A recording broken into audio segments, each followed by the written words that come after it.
엄마 나 결혼하려고. 결혼 누구랑? 너 남자친구 있었니? 아, 일부러 말 안 했어. 온내방네 다 떠들고 다니다가 나중에 헤어지면 그것만큼 골치 아픈 게 없거든. 아빠도 귀찮게 할 것 같고. 근데 만나다 보니까 괜찮을 것 같아서 결혼하려고 어제 프로포즈 받았어. 그랬구나. 그래도 나한테는 말해줬으면 좋았을 텐데. 옛날에는 비밀도 잘 말하고 그러더니. 그게 언제적이야. 어쨌든 조만간 같이 밥이나 먹어. 상견례 날짜는 우리가 정해서 보내둘 테니까 맞춰주면 좋겠어. 우리가 어지간히 바쁜 게 아니어서. 그래도 누구인지는 나한테 설명을 좀 해줘야 하지 않겠니?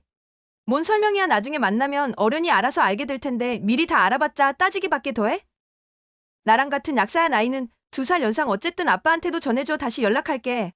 이게 어떻게 된 일일까요?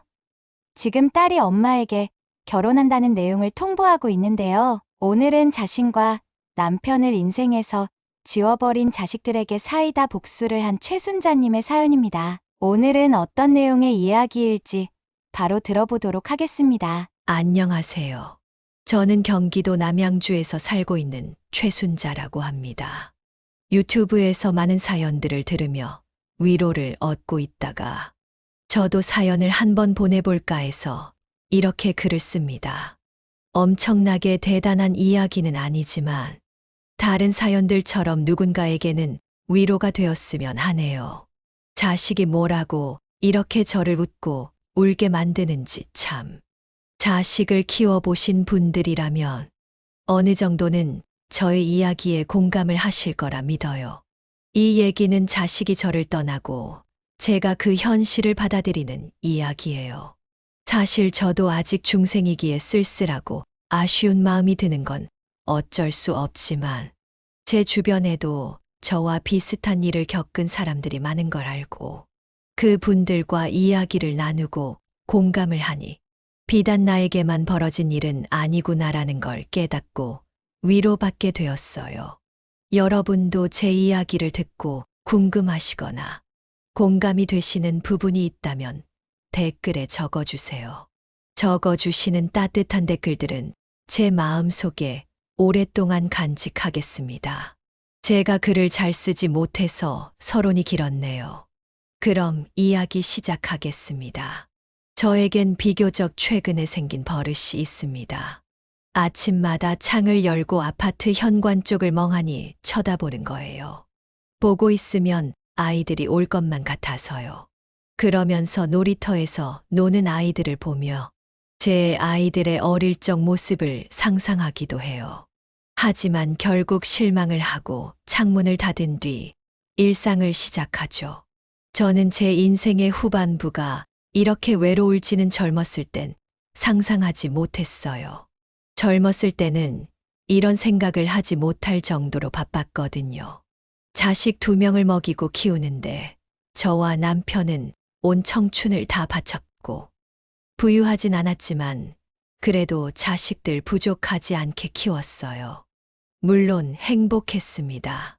가끔씩은 너무 힘들어서 도망치고 싶을 때도 있었지만 자식들이 밥 잘 먹고 건강하게 자라는 모습을 보면서 마음을 다 잡았죠. 아이들은 지금 몰라볼 정도로 자랐지만 아직도 저에겐 아이 같습니다. 다들 그렇게 느끼실지 모르겠네요. 제가 주부였을 때는 아이들의 웃음을 먹고 자랐습니다. 언제까지나 함께 할 거라 생각했죠. 첫째 딸 수연이는 항상 당당하고 침착한 웃음이 가득한 아이였어요. 공부도 잘해서 반에서 항상 5등 안에는 들었어요. 둘째 아들 성재는 굉장히 장난꾸러기였어요. 공부하고는 거리가 멀었지만 친구들이 많았고 항상 친구들 사이에서 리더 역할을 했어요. 그 2아이 모두 저에겐 이 세상 무엇과도 바꿀 수 없는 소중한 존재들이었죠. 물론 지금은 고인이 된 남편도 마찬가지였습니다. 어렸을 적 친구의 소개로 만나 결혼한 저희 둘은 천생연분이라고는 할 수 없지만 서로를 존중하고 아끼며 살아왔죠. 남편이 가끔 회사 일 때문에 집에서 화를 낼 때가 있었는데 그럴 때 말고는 딱히 싸운 적도 없었어요. 시어머니와 시아버지가 남편을 만나기 전에 돌아가셔서 시집살이를 할 일도 없었죠. 누군가는 제가 편하게 살아왔다고 생각하실지도 모르겠네요. 네, 맞아요. 시집살이를 고되게 하신 분들에 비하면 저는 편하게 살아온 편이죠. 하지만 정말 나름대로는 열심히 살았답니다. 어쨌든 남편과 가끔 다투었지만 시간이 지나면서 서로를 알고 이해해줬고 힘들 땐 가족 다 같이 단합하여 이겨내곤 했어요. 서로 이야기를 많이 했고 매일 한 번은 같이 아침을 먹은 게 많은 도움을 줬던 것 같아요. 남편의 항상 같은 레퍼토리에 지겨운 개그도 한 몫 했고요. 정말 미우나 고우나 가족은 가족이니까요. 뗄래야 뗄 수 없는 관계였죠. 첫째 딸 수연이가 고려대학교 약학대학에 붙었던 게 기억이 나네요. 유명한 대학교인데 거기다가 약학대라니. 그날은 정말 남편과 부둥켜 안아 하루 종일 기쁨의 눈물을 흘렸어요. 딸이 약사가 되다니 대단한 일이잖아요.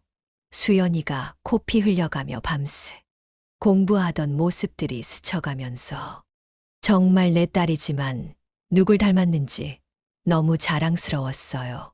저와 남편 모두 공부하는 인연이 없었거든요. 그 마음 다들 아시죠? 컴퓨터 앞에서 학교 홈페이지에 들어가 합격 확인을 할 때 그 떨림이요. 합격이라는 글자를 봤을 때 그 희열은 살면서 몇 번 못 느껴볼 기쁨이었던 것 같아요. 성재는 좋은 대학은 아니지만 경기권에 있는 대학교에 들어갔고 전공은 건축학과를 선택했어요. 어렸을 적 레고를 좋아해서 많이 사줬는데 그게 영향이 있었나 싶었어요. 아들 성재도 자신의 길을 가는 게 너무 자랑스러웠고 사랑스러웠어요. 그렇게 경사가 있는 날이면 남편과 저는 신나서 함께 외식을 했죠. 꽤 고급진 레스토랑에서요. 그렇게 저와 남편은 아이들의 미래를 진심으로 응원했고 밝은 미래가 펼쳐질 거라는 희망에 부풀어 있었어요. 하지만 동시에 쓸쓸함도 함께였죠. 왜냐하면 아이들과 보내는 시간이 점점 없어졌기 때문이었어요. 아이들은 점점 바빠졌고 제 손을 떠나가는 듯 했기 때문이었어요. 저는 친구도 별로 없고 제 모든 인생을 가족에게 올인했기에 더 그랬던 것 같아요. 제 인생을 좀 더 챙겼어야 했는데 저도 처음 가족을 가져보고 처음 엄마를 해봤기 때문에 알 수가 없었죠. 누군가가 저에게 제 인생을 좀 살라고 말해줬으면 지금처럼 서운하지는 않았을 것 같아요. 아마 그때 누군가 저에게 말해줬어도 저는 알아듣지 못했을지도 모르고요. 어쨌든 수연이는 대학교에 가고 나서 더 바빠졌어요. 약학대가 그렇게 힘든 곳인지 처음 알았어요. 매일같이 학교가 끝나고는 도서관에 가서 밤늦게까지 공부를 했어요. 딸이 이렇게 스스로 공부도 열심히 하고 인생도 최선을 다해 사는 걸 보고 이런 딸이 어딨나 싶고 제가 참 복받은 엄마라고 느꼈어요.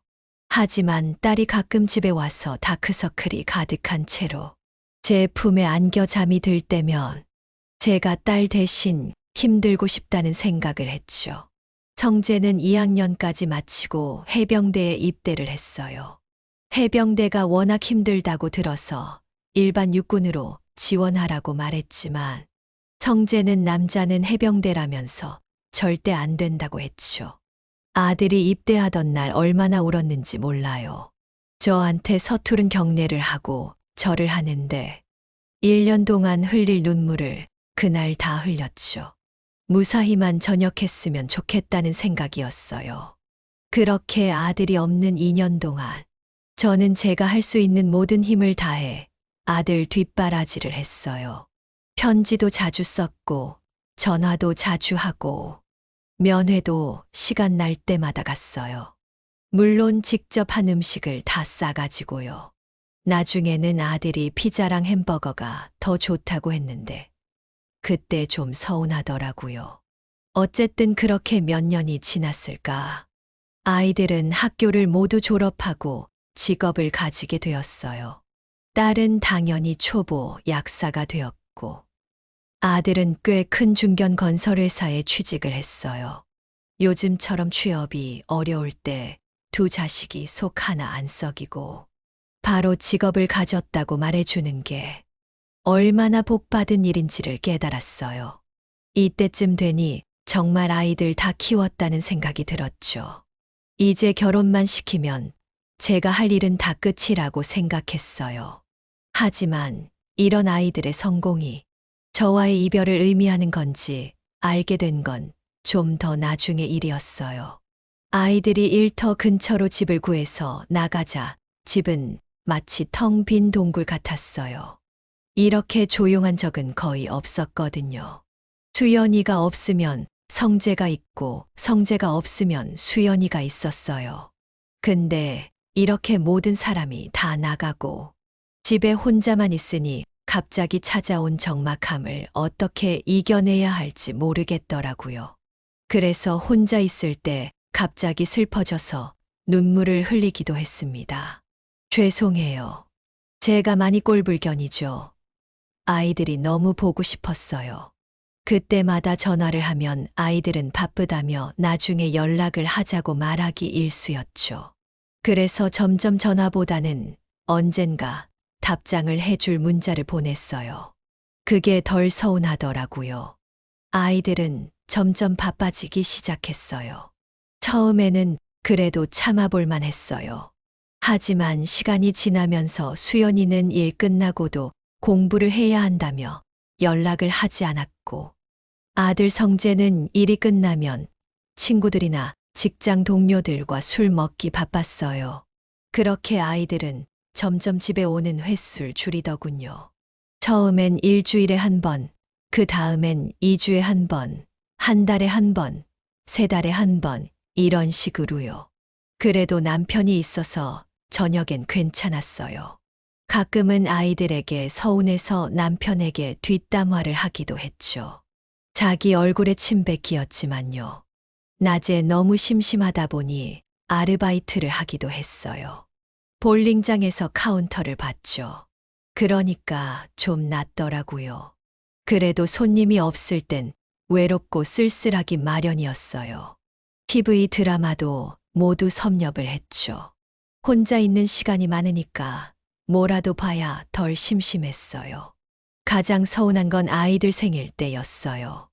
애들 생일 때 항상 저는 제가 할 수 있는 모든 능력을 다해서 진수성찬을 차렸거든요. 그래서 아이들이 이사하고 나서 첫 생일을 맞았을 때는 당연히 집으로 올 줄 알았어요. 근데 아니더라고요. 사랑하는 수연아, 엄마가 집밥 맛있게 해놨는데 언제쯤 오니? 가족끼리 생일 축하해야지. 우리 자랑스러운 약사님 탄생일이신데. 아, 엄마 미안. 내가 너무 바쁘고 정신이 없어서 말을 못했네. 나 오늘 못 가. 세미나가 있어서 거기 참석해야 돼. 미리 말 못해서 미안. 아, 그래. 그럼 내일은? 내일은 일해야지. 일 끝나면 10시라서 집에는 못 갈 것 같아. 그럼 일해야지. 주말엔 올 수 있지. 주말에는 약사 동기 모임이 있어서 안 될 것 같은데. 미안해요. 엄마, 내가 시간 날 때 집에 꼭 내려갈게. 그때 맛있는 거 먹자. 축하해줘서 고마워. 그때 저는 많은 음식들을 전부 버려야 했어요. 저와 남편이 처리하기에는 너무나 많았죠. 음식을 버릴 때 그 심정은 정말 최악이었어요. 남편은 저에게 와서 토닥여 주었지만 아무런 위로도 되지 않았죠. 그래도 저는 저를 탓했어요. 제가 미리 전화해서 물어보았다면 이런 멍청한 일은 발생하지 않았을 테니까요. 근데 정말 슬펐던 건 둘째 아들의 생일 때였어요. 그때는 미리 전화해서 물어봤죠. 성재도 오겠다고 했고요. 아들 언제쯤 와? 너 오면 같이 밥 먹으려고 기다리고 있는데. 응, 무슨 밥? 아, 미안 엄마. 나 까먹었다. 요즘 누가 생일을 챙겨 아빠랑 같이 드셔. 그래도 미역국은 먹어야지 생일인데. 너 좋아하는 갈비찜도 해놨어. 오늘 뭐 하는데? 와서 밥만이라도 먹고 가. 됐어. 엄마 나 지금 친구들이랑 속초로 놀러 왔어. 엄마 힘들 텐데 다음부터는 그렇게 밥 차리지 마. 다음에 내가 가서 밥 사줄게 맛있는 걸로. 그래 밥은 잘 먹고 다니지? 그럼 엄마 회사 근처에 맛집 천지야. 내 걱정은 하지 말고 엄마나 잘 챙겨 먹어. 이제 애들 와서 끊어야 해. 엄마 고마워. 그날도 많은 음식을 대부분 버릴 수밖에 없었어요. 정말 슬펐죠. 아이들에게 밥 해주고 그 핑계로 얼굴 보는 게 저희 사랑이자 낙이었는데 아이들이 이제 저보고 밥을 하지 말라고 하니까 어떻게 해야 할 줄 모르겠더라고요. 저는 서툰 사람이라 애들 밥 맛있게 해주는 게 저의 가장 큰 사랑이라고 생각해 왔었거든요. 그걸 하지 말라는 건 저에게 더 이상 애정을 주지 않아도 된다는 뜻처럼 들렸어요. 그래도 이해했어요. 아이들 자리 잡히면 괜찮겠지. 일이 바쁘니까 그럴 거야. 나중에 내 밥 먹고 싶다고 울고불고 해도 안 만들어줘야지. 라고 생각했어요. 하지만 시간이 지날수록 연락을 하는 시간도 집에 오는 시간도 점점 늦어졌죠. 3달에 한 번은 집에 오던 아이들이 이제 명절 때 그것도 하루만 집에 있다가 다시 돌아갔어요. 집이 불편했던 걸까요? 그리고 가끔은 해외 출장이다. 중요한 프로젝트가 있어서 못 간다라고 핑계를 대며 명절에도 오지 않았어요.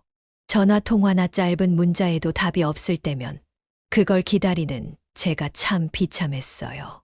그것까지는 이해했는데 나중에 딸 친구 엄마에게 명절 때 애들끼리 여행을 갔다는 말을 듣고는 충격을 금치 못했죠. 저를 어떻게 생각하길래 이렇게 거짓말까지 해가며 집에 오지 않을까 하는 생각이 저를 지배했어요. 남편에게는 비밀로 했어요. 제가 사실을 말한다면 분명 아이들에게 전화를 해서 화를 냈을 거니까요. 그래도 부모 사는 게 다 똑같다고. 아이들이 뭐라든 건강하게 잘 지내고만 있으면 된다고 계속 저에게 최면을 걸었어요. 부모 사랑은 주는 사랑이라고 받는 사랑이 아니라고 저에게 계속 되뇌었죠.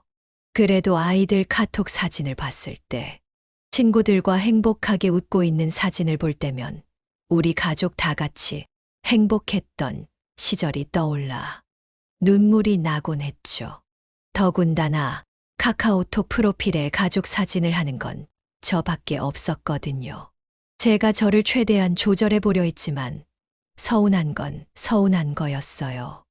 아이들이 이제 독립도 했고 지들 인생 지들이 사는 거라지만 가끔 부모 안부라도 좀 물어봐 줬으면 했어요.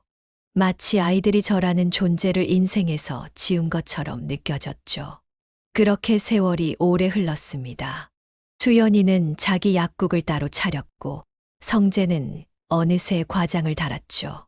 두 자식 모두 힘든 사회를 자기 힘으로 버티고 이겨내는 모습을 보니 그래도 괜찮았어요. 저는 엄마니까요. 주변에서는 저보고 부럽다는 말을 많이 했어요. 자식들이 어쩜 저렇게 잘 컸냐면서요. 그럴 때마다 저는 웃으면서 대답을 했지만 한편으로는 현실과 다른 자식들의 모습에 쓸쓸한 마음이 들었어요. 오히려 애들이 속을 좀 썩여도 저에게 의지를 했으면 하는 바람이었어요. 그렇게 아이들이 점점 바빠지면서 우리는 이제 안부를 묻지도 않는 사이가 되어버렸죠. 끈끈한 가족에서 그저 그런 관계로 전락해버린 것 같았어요. 연락도 6개월에 한 번 정도 했고 통화도 거의 필요한 말만 하고 끊게 되었어요. 제가 전화를 하면 아이들은 기뻐하기보다는 귀찮아했죠. 수연아 밥은 잘 먹고 있어. 약국은 어때? 자리는 좀 잡았니?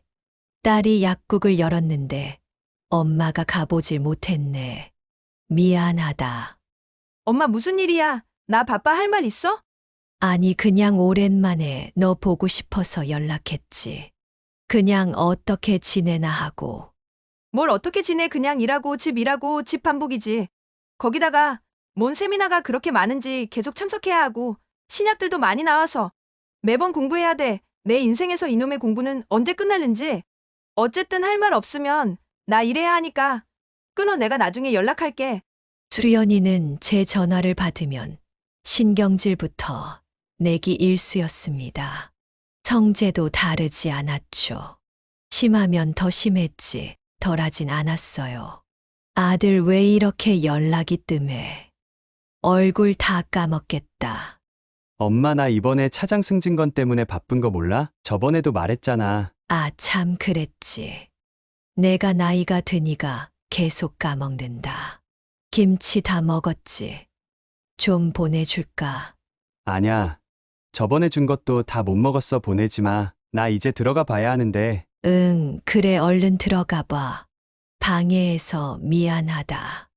응. 엄마, 내가 나중에 연락할게. 하지만 수연이와 성재 모두 연락이 없었죠. 명절에 볼 수 있으면 다행인 정도였으니까요. 그러던 어느 날 딸 수연이에게서 전화가 왔어요. 오랜만에 오는 전화라 가슴이 떨렸죠. 근데 그 전화는 너무나 황당한 전화였어요. 갑자기 결혼을 한다고 하지 뭐예요? 엄마, 나 결혼하려고. 결혼 누구랑?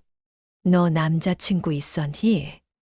아, 일부러 말 안 했어. 온내방네 다 떠들고 다니다가 나중에 헤어지면 그것만큼 골치 아픈 게 없거든. 아빠도 귀찮게 할 것 같고. 근데 만나다 보니까 괜찮을 것 같아서 결혼하려고 어제 프로포즈 받았어. 그랬구나. 그래도 나한테는 말해줬으면 좋았을 텐데. 옛날에는 비밀도 잘 말하고 그러더니. 그게 언제적이야. 어쨌든 조만간 같이 밥이나 먹어. 상견례 날짜는 우리가 정해서 보내줄 테니까 맞춰주면 좋겠어. 우리가 어지간히 바쁜 게 아니어서. 그래도 누구인지는 나한테 설명을 좀 해줘야 하지 않겠니? 뭔 설명이야. 나중에 만나면 어련히 알아서 알게 될 텐데 미리 다 알아봤자 따지기밖에 더해? 나랑 같은 약사야. 나이는 2살 연상. 어쨌든 아빠한테도 전해줘. 다시 연락할게.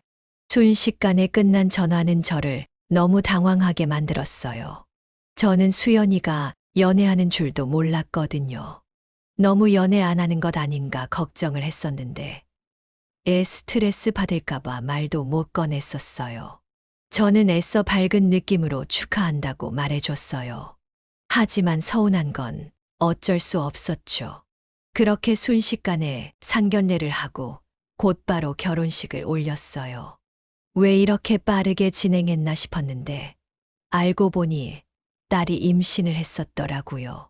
속도 위반이었죠. 그것까지는 괜찮은데 그것마저 저에게 비밀로 했다는 게 정말로 서운했어요. 하지만 저는 말도 잘 못하고 딸은 논리적인 데다가 항상 이유가 있었기에 말을 안 꺼내는 게 현명했어요. 더군다나 딸이 저와 남편에게 관심을 가진 건 결혼식 때가 마지막이었어요. 그 이후에는 더욱더 연락을 하지 않았죠. 마치 저와 남편은 버려진 것만 같았어요. 사위도 저희 딸에게 꽉 잡혀서 사나 본지 따로 연락을 하지 않았죠. 그 전에 봤을 때는 싹싹해서 자주 찾아올 것처럼 말하더니만 역시나 그러지 않았죠. 제가 한 번은 서운함에 눈물이 났어요. 그러자 남편은 저를 꼭 안아주었죠. 저에겐 남편이 유일한 안식처였어요. 딸이 그렇게 떠나고 나서 저는 이제 남이 되어버린 듯한 딸을 생각하며 왜 이렇게 된 건지 스스로 묻기 시작했어요. 제가 무슨 잘못을 했는지 몇 날 며칠을 생각했죠. 하지만 답은 나오지 않았어요. 저는 아이들을 사랑하고 잘 해준 기억밖에 없었거든요. 그런 모습을 오랫동안 지켜보던 남편은 말하더군요. 여보, 당신 상심이 큰 거 알아. 하지만 생각해봐. 우리도 어렸을 때 부모님 속 많이 썩였잖아. 그렇게 생각하면 우리 아이들은 정말 잘 자랐어. 그걸로 만족하자고. 우리는 이제 슬슬 자식들 곁을 떠나야 할 때가 온 것 같아. 너무 바라지 말고 이제라도 우리 인생 살자고. 그렇게 말해줘서 고마워요, 여보. 그래도 서운한 건 어쩔 수 없네요. 이제라도 저희 인생 살아요. 그래, 나 정년 퇴직하면 전국 방방곡곡 여행도 다니고, 더 나이 들어선 집 팔고 실버타운이나 들어가자고. 애들에게 패 끼치는 부모가 최악이야. 그럼요, 저도 동감이에요. 그렇게 자식부터 생각하는 남편의 다정한 말에 힘든 생활을 버틸 수 있었어요. 그렇게 마음을 다 잡은 지 얼마 안 됐을 때 아들 성재에게 연락이 왔어요. 너무나도 기뻐서 급하게 전화를 받았죠. 하지만 수연이 때보다 더 충격적인 이야기를 들었어요. 엄마, 나야. 그래, 성재야, 무슨 일이니? 김치 다 떨어졌어. 아니, 그런 거 아니고 나 할 말이 있었어. 엄마, 나 결혼해야 할 것 같아. 뭐? 결혼해야 할 것 같다니. 그게 무슨 소리야? 누구랑 하는데? 똑바로 말해봐. 성재의 목소리는 떨렸어요. 뭔가 실수를 한 것 같은 목소리였죠. 알고 보니 같은 회사 여직원이라 술을 마시다가 실수를 했나 보더라고요. 둘이 사귀는 사이도 아니었고 어쩌다 보니 여직원이 임신을 했다고 하더라고요. 성재는 자책을 했어요. 술을 마신 것 같았죠. 저는 가슴이 찢어질 듯 아팠지만 그래도 아들을 위해 마음을 다 잡았어요. 아들, 난 괜찮아, 같이 그 애를 만나보자. 그 애는 뭐라고 해? 책임지라고 하지 뭐라고 그래. 낙태하라고 말했는데 애 그냥 낳겠대. 나 어떻게 해야 해, 엄마? 당연히 애는 낳아야지. 생명은 소중한 거야. 너가 실수한 거니까 너가 책임을 져야 하는 게 맞고. 엄마가 예전부터 그렇게 가르쳤잖니. 하지만 섣불리 결혼을 했다가는 모두 불행해질 수 있으니 일단 차분하게 얘기를 해보는 게 먼저일 것 같아. 고마워, 엄마, 힘이 되네. 내가 그럼 약속 잡아서 다시 연락할게. 그렇게 아들은 전화를 끊었어요. 저는 전화를 가슴에 끌어안고 엉엉 울었죠. 남편은 그 소식을 듣고 굉장히 열받아 했지만 제가 더 서글프게 우는 바람에 티도 내지 못했죠. 더 어이없던 건 그 후였어요. 성재는 저에게 연락을 하지 않았어요. 둘이 이야기를 잘했나 본지 결혼하기로 정했더라고요. 그렇게 수연이 때와 마찬가지로 후다닥 결혼을 준비했고, 그래도 급히 준비한 것 치고는 무사히 결혼식을 마칠 수 있었어요. 둘은 곧바로 신혼여행을 떠났고 다행히 둘은 잘 맞는 듯 했어요. 성재는 그렇게 급할 때만 저를 찾았고 괜찮아지니까 저는 다시 찬밥 신세가 되어버렸어요. 딸과 아들의 새 집도 가보지 못했죠. 하지만 남편이 있어서 괜찮았어요. 오랜 시간 동안 적응도 되었고요. 어느 날 남편이 거실에서 뭘 보고 있길래 가보니 앨범이더라고요. 아이들이 어렸을 적 사진이 다 담겨져 있었어요. 남편이 사진 찍어주는 걸 좋아해서 아이들 사진이 많이 남아 있었어요. 아이들 첫 올 때부터 유치원 졸업사진, 고등학교 졸업사진, 대학교 입학사진까지 많은 사진들이 있었어요. 어렸을 적 애들이 저에게 남긴 편지도 있더군요. 엄마, 아빠 사랑해요. 저희가 커서 꼭 효도할게요 라는 내용이었어요.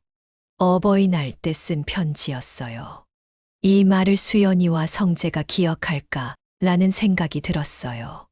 많은 게 필요한 게 아닌데, 그냥 따뜻한 안부전화 한 통화면 바랄 게 없는데, 제가 너무 큰 걸 바라는 건 아니라고 생각했어요. 아이들은 자기 가정이 생긴 후 자기들끼리만 여행을 가고 저와 남편을 데리고는 한 번도 가지 않았죠. 주변 사람들은 자식들과 함께 여행 간 이야기를 저에게 해주었어요. 저는 그럴 때마다 가슴이 아팠죠. 남편과 결혼 기념일 때도 아무도 연락하지 않았어요. 남편은 그냥 두라고 했죠. 정말 그날은 제가 화를 잘 내는 성격이었으면 좋겠다고 생각했어요. 결국 남편과 집에서 단둘이 쓸쓸하게 보낼 수밖에 없었죠. 나중에 알게 된 사실인데 그날 가족끼리 여행을 갔더군요. 그것도 해외 여행으로요. 그렇게 명절이 되었어요. 딸은 시댁에 가봐야 한다며 저희 집에 오지 않았고 성재는 며느리, 친정이 호주라면서 다녀오겠다고 오지 않았어요.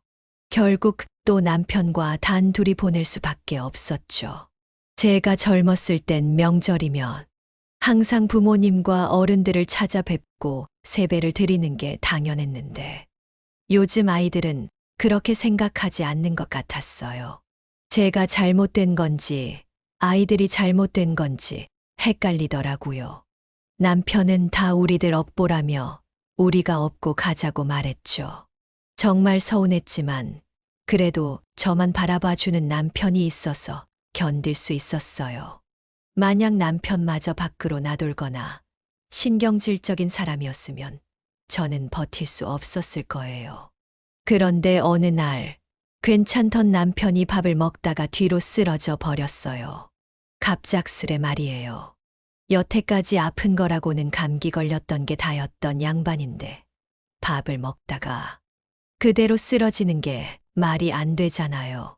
저는 구급대원을 불러서 남편을 병원으로 데리고 갔죠. 그때는 정말 정신이 하나도 없었어서 기억이 잘 나지 않아요. 얼마나 급히 나왔던지 신발도 한 짝만 신고 병원에 간 거지 있죠. 다행히 친절한 간호사 한 분이 저에게 슬리퍼를 사다 주셨어요. 남편은 급성 뇌출혈 진단을 받았습니다. 생명이 위험하다고 하더군요. 경과가 좋더라도 식물인간이 될 가능성이 높다고 했어요. 그리곤 혹시 모르니 마음의 준비를 하라는 말도 덧붙였어요. 정말 하늘이 무너지는 것만 같았어요. 왜 이런 일이 저에게 일어나는지 알 방법이 없었죠. 제가 무슨 잘못을 했다고 하늘에서 이렇게 벌을 주는 건지, 제가 전생에 큰 잘못을 저질렀나 했어요. 저는 엉엉 울며 급히 아이들에게 전화를 했어요. 동수야, 수연아, 너희 아버지가 뇌출혈로 쓰러지셨다. 지금 위급하시니까 얼른들 와라. 의사 선생님이 마음의 준비를 하라고 하셨어. 근데 놀라운 건 그 둘 모두 남편의 임종을 지키지 못했다는 거예요. 뭐라고 엄마? 나 지금 남편이랑 해외에 와 있어. 지금은 바로 못 가고 내일 아침에 비행기 타고 갈게. 엄마 아빠 많이 위급한 상황이야? 나 지금 회사 세미나에 와 있어. 지금 끝나고 술을 마셔서 힘들 것 같고 내일 아침에 바로 올라갈게. 결국 그날 밤 제 남편은 하늘나라로 떠났습니다. 남편은 아이들의 목소리를 듣지 못하고 먼 곳으로 여행을 갔죠. 저는 남편의 손을 꼭 잡고 한참을 울었습니다. 아이들이 원망스러웠고 남편이 불쌍했습니다. 꼭 저의 미래를 보는 듯 했죠. 저도 언젠가 이런 상황이 올 텐데 그때도 아이들은 오지 않을 것 같았습니다. 차라리 제가 먼저 갔더라면 남편이라도 제 옆에 있어 줬을 텐데요. 의사 선생님은 사망 판정을 내리고 남편의 산소호흡기를 벗겼습니다. 그렇게 저는 혼자가 되었습니다. 남편의 장례식은 병원에 붙어 있는 장례식장에서 진행했습니다. 담당자분이 저에게 와서 장례 과정을 설명해 주는데 제대로 들릴 리가 없었죠. 아이들이 얼른 와줬으면 하는 바람뿐이었습니다. 현주와 성재는 장례 이튿날이 되어서야 도착을 했습니다. 저는 그 사이 손님들을 받느라 제대로 슬퍼할 시간도 없었죠. 아이들은 아버지의 죽음이 믿기지 않는 듯 마구 울기 시작했습니다. 슬퍼하는 자식들을 보니 그래도 위안이 되더군요. 하지만 그날이 다 가기도 전에 딸과 아들은 저에게 와서 말했습니다. 엄마 나하고 성재는 일이 바빠서 가봐야 할 것 같아. 아버지는 좋은 곳으로 가셨을 거야. 아버지도 내가 열심히 일하는 모습을 보고 싶어 하실 거니까 분명 이해해 주실 거야. 내가 일만 정리하고 다시 연락하게. 장례식 일은 엄마가 하지 말고 아주머니들 시켜. 저는 더 이상 말할 힘도 없더군요. 그놈의 나중에 연락한다는 말은 더 이상 듣고 싶지 않았습니다. 그래서 저는 그냥 웃으며 자식들을 보내주었습니다. 그렇게 보내고 새벽에 남편의 영정사진 앞에서 또다시 한참을 울었습니다. 남편이 없다는 게 실감이 났습니다. 더 이상 제가 안길 품이 없다는 게 새삼 이렇게 슬픈 것인지 몰랐거든요. 그렇게 며칠이 지나고 남편의 후배에게서 전화가 왔습니다. 남편의 후배는 변호사였습니다. 남편의 재산 문제 때문에 연락이 온 것이었죠. 후배의 말로는 남편이 모아둔 금액이 꽤 되고 그 돈을 자식들에게 나눠주는 권한을 저에게 넘겼다고 했습니다. 남편은 저에게 말도 하지 않고 착실히 돈을 모아두었습니다. 아마 자식들에게 조금이라도 도움을 주려고 했던 거겠죠. 너무나 슬펐습니다. 이렇게 죽을 때까지 자식들만 생각하는 아버지 장례식에 제대로 참여하지 않은 자식들이 미웠습니다. 하지만 어쩌겠어요. 미워도 제 자식들인걸요. 한동안은 제 마음의 상처를 치유하는 기간이었습니다. 주변 이웃의 도움으로 산을 많이 타고 뜨개질 공방에서 뜨개질을 배우기도 했죠. 점점 마음은 괜찮아졌지만 그래도 혼자 집에서 있는 건 적응이 안 되더라고요. 그렇게 1년이 지나 저희 생일이 되었습니다. 벌써 제 나이 7순이었죠. 환갑 때는 남편이 요즘 환갑잔치는 안 하고 7순부터 한다고 해서 단둘이 같이 외식을 했던 게 전부였습니다. 저는 아이들을 많이 포기한 상태였지만 그래도 기대를 했습니다. 남편이 작년 생일에 사준 이쁜 옷을 입었죠. 아침 일찍 일어나 씻고 화장도 했어요. 화장대 거울을 보니 이쁜 할머니가 있더라고요. 그래서 거울에 비친 이쁜 할머니에게 저는 말했죠.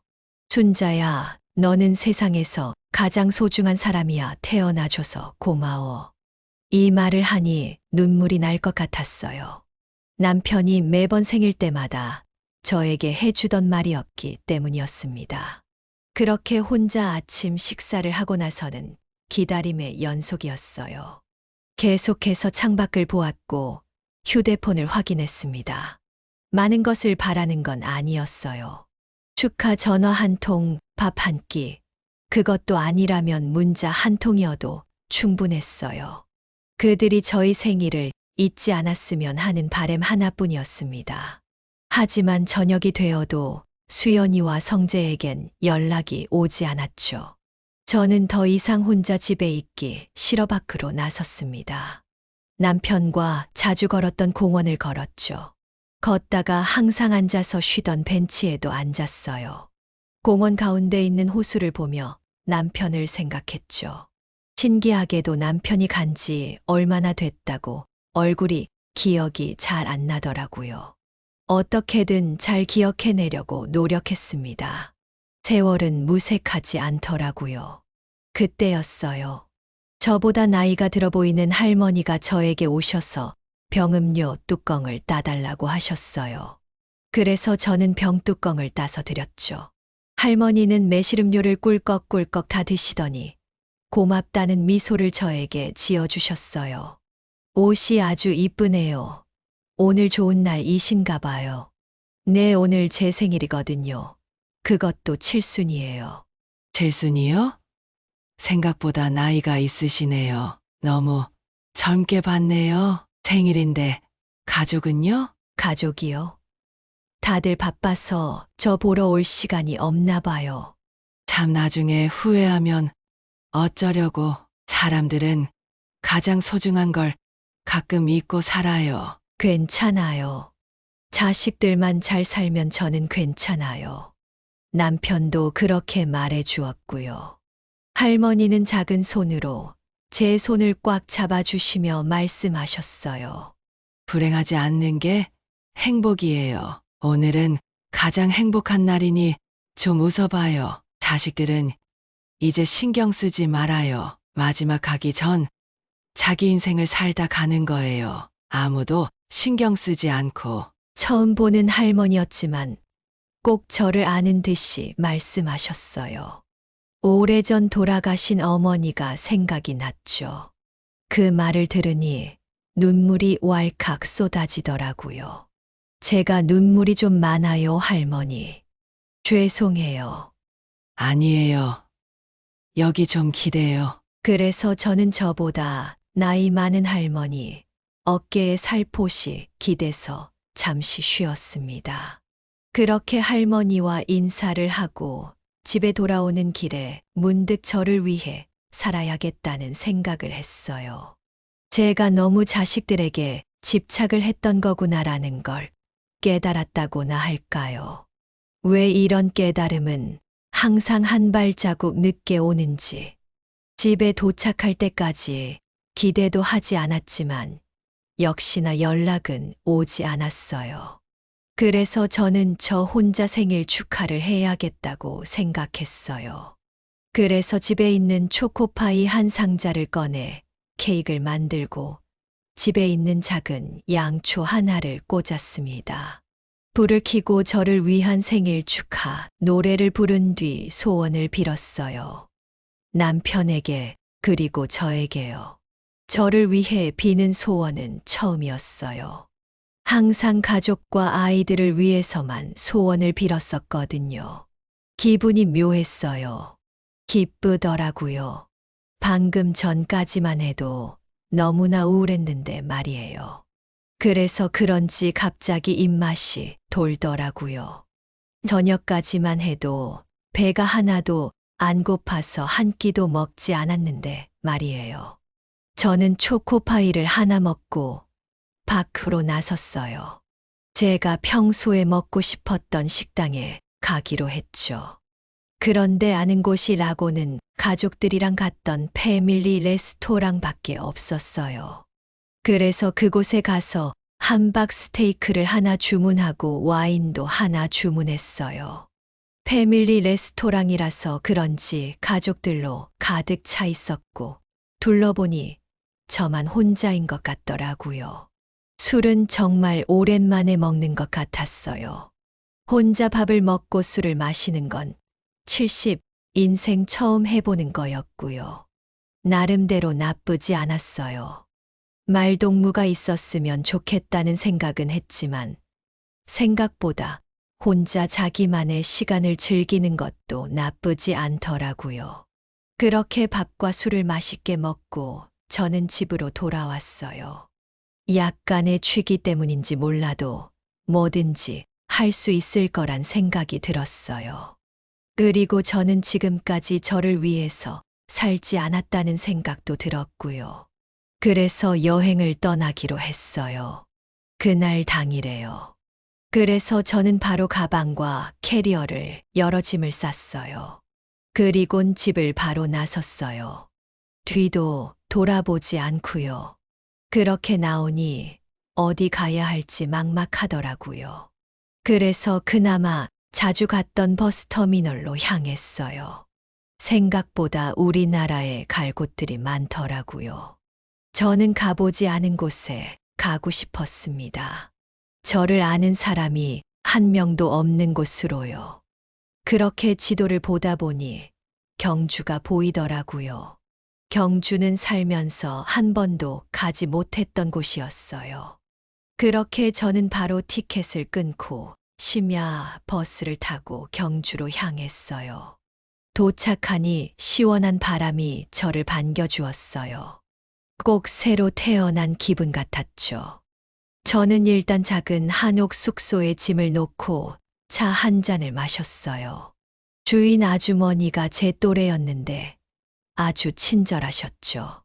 혼자 왔냐고 물었고 저는 혼자라고 답했어요. 주인 아주머니는 저를 빤히 쳐다보더니 밝게 웃어주셨죠. 더 이상 묻지 않았어요. 뭔가 마음이 통한 것 같은 느낌이었죠. 그렇게 저는 차를 마시고 점심을 먹은 뒤 경주에서 보고 싶은 것들을 찾아 돌아다녔어요. 그렇게 첨성대도 봤고 안압지도 봤고 불국사도 봤고 볼록하게 솟아있는 능들도 봤어요. 그렇게 많이 돌아다니다 보니 배가 고파서 저녁도 평소보다 많이 먹었죠. 그날은 정말 달이 아름다웠어요. 지금까지 기억나는 거 보니 그 달을 보며 남편을 생각했고 저의 미래를 생각했죠. 자식들이 생각나기도 했지만 나쁜 생각만 들어서 그만두었어요. 그렇게 저는 일주일 동안 경주를 여행했어요. 어렸을 때 아이들 데리고 가봤던 놀이동산도 혼자 가봤죠. 할머니가 혼자 놀이동산을 돌아다니고 있으니 사람들은 아마 이상하게 봤을 거예요. 그렇게 저는 저만을 위한 첫 여행을 마치고 집으로 돌아왔어요.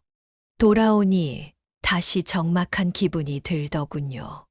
방금 돌아왔지만 다시 나가고 싶다는 생각이 들었어요. 그래서 저는 다시 떠나기로 했죠. 이번엔 바다를 보고 싶어서 남해로 향했어요.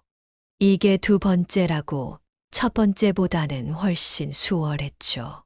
저는 가서 바다가 보이는 작은 민박집에서 일주일간 지냈어요. 바다를 원 없이 봤고 제가 좋아하는 시금치도 많이 먹었어요. 제가 갔을 땐 가을이라 벚꽃이 없었지만 봄에는 벚꽃도 많이 핀다고 하더라고요.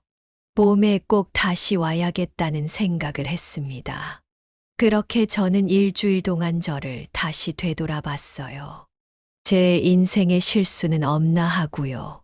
그렇게 생각하니 저의 실수는 제가 너무 저를 소홀하게 생각했다는 거밖에 없더라고요. 이제 제 삶을 살 차례였어요. 그래서 저는 홀로 여행을 하며 살아야겠다고 생각했어요. 두 번의 여행이 저에게 너무나 즐거웠고 새로운 시야를 가지게 해주었기 때문이었어요. 언젠가 지겨워질 수도 있겠지만 그건 그때 가서 생각하기로 했죠. 벌써 아이들이 연락하지 않은 지 1년이 다 되어 갔어요. 손주들이 보고 싶을 때면 아이들 카카오톡 프로필에 들어가 보는 걸로 만족했죠. 그러던 어느 날이었어요. 제천이라는 곳을 여행을 하던 중이었는데 부재중 통화가 와 있는 거예요. 그것도 10통이나요. 제가 여행을 다니고 나서는 휴대폰을 잘 보지 않았거든요. 누구한테 전화가 왔는지 보니 첫째 딸 수연이와 둘째 아들 성재였어요. 원래였으면 무척이나 기뻤을 텐데 이번엔 그렇지 않았어요. 분명 원하는 게 있을 거라 생각했기 때문이었어요. 저는 아이들이 무슨 말을 할까 궁금한 채로 전화를 걸었죠. 엄마, 왜 전화를 안 받아 걱정했잖아. 그래, 수연아 무슨 일이니? 엄마 집 전화도 안 받고 지금 어디야? 지금 잠시 여행 와 있어. 여행? 누구랑? 혼자서. 엄마가? 혼자? 말도 안 돼. 그래서 왜 전화한 거야? 그것도 1년 만에.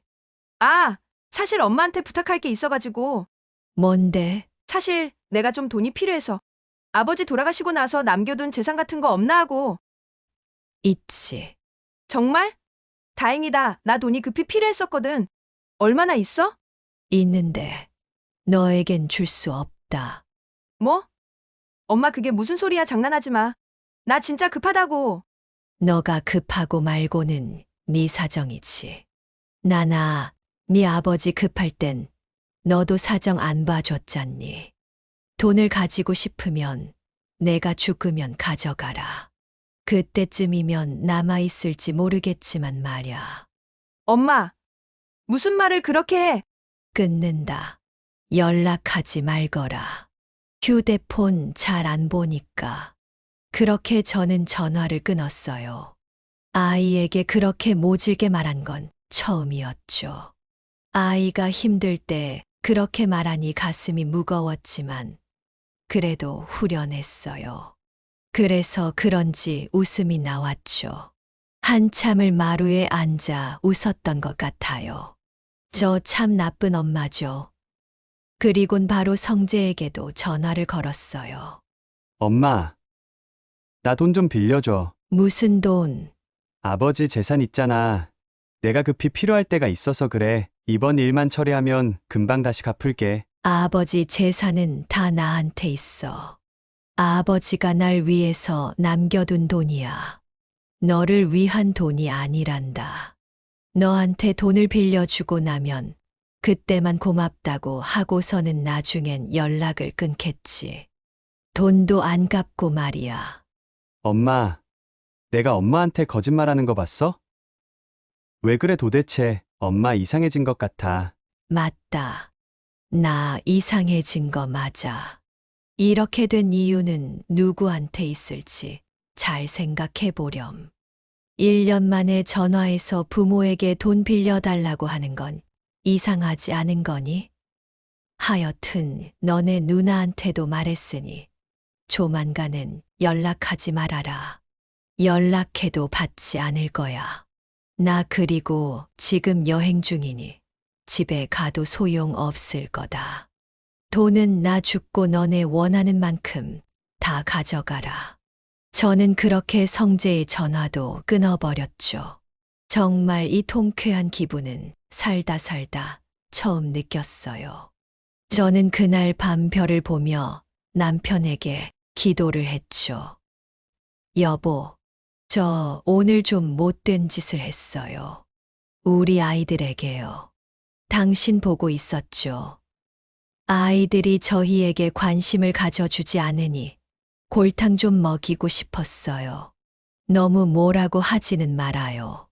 아이들이 정말 반성하면 당신이 모아둔 돈 하나도 남김없이 아이들에게 줄 테니까요.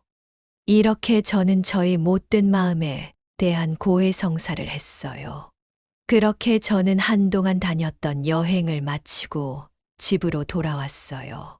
나중에 알게 된 사실인데 수연이는 남편과 함께 약국을 크게 확장했다가 손님이 없어서 사정이 어려웠던 거였고 아들 성재는 회사에서 나와 사업체를 차렸는데 마찬가지로 수익이 없어서 힘들어했던 거였어요. 하지만 저는 걱정하지 않았죠. 제 아이들은 알아서 잘 이겨낼 테니까요. 오랜만에 온 집은 여전히 적막했어요. 오랫동안 집을 비워둬서 그런지 집은 엉망이었어요. 바닥은 냉골이었죠.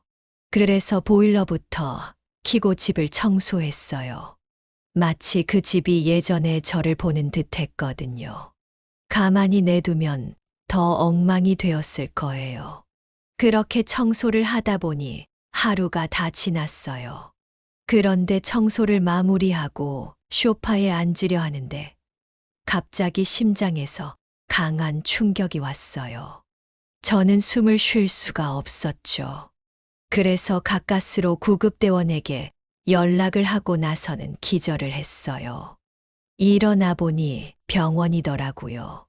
눈앞에는 의사 선생님과 수연이 그리고 성재가 있었어요. 깨어났다. 엄마가 깨어났어. 엄마, 내 목소리 들려? 괜찮아?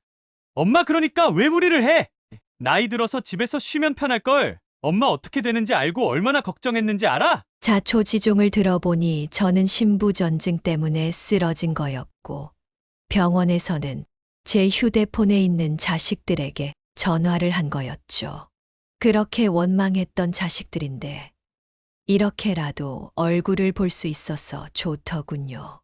아이들의 표정은 정말 겁에 질려서 눈물을 흘릴 것 같은 표정이었어요. 적어도 제가 보기엔 거짓된 표정은 아니었죠. 저는 아이들에게 웃음을 지어주었어요. 엄마 미안해. 내가 다 잘못했어. 엄마, 나도 나 돈 필요 없어. 내가 소중한 걸 잊고 살았나 봐. 이제 진짜 효도할게. 엄마 그러니까 아프지 마. 우리 아직 엄마한테 효도라곤 시작도 안 했단 말이야. 그래, 애들아, 고맙다. 하지만 애써 그러지 않아도 돼. 아버지 돈은 한 푼도 쓰지 않고 가지고 있단다. 너희가 다 다 가져가거라. 엄마, 진짜 아니야. 나 돈 필요 없어. 엄마 행복해지는데 다 써도 돼. 정말 준다고 해도 안 받을 거야. 아이들은 진심인 것처럼 보였죠. 아빠도 그렇게 죽고 저도 따라서 죽을 것 같다고 생각하니 겁이 났나 봐요. 그렇게 저는 퇴원을 했고 아이들이 거부하는데도 돈을 다 주었죠. 그래도 저에겐 남편과 살던 집이 있고 돈도 어느 정도 있어서 괜찮았어요. 아이들은 그때부터 한 달마다 저에게 안부 전화를 걸었죠. 손주와 사위, 며느리를 데리고 3달에 한 번씩은 온답니다. 그래서 무척 좋지만 저의 마음가짐은 이전과 완전히 달라졌어요.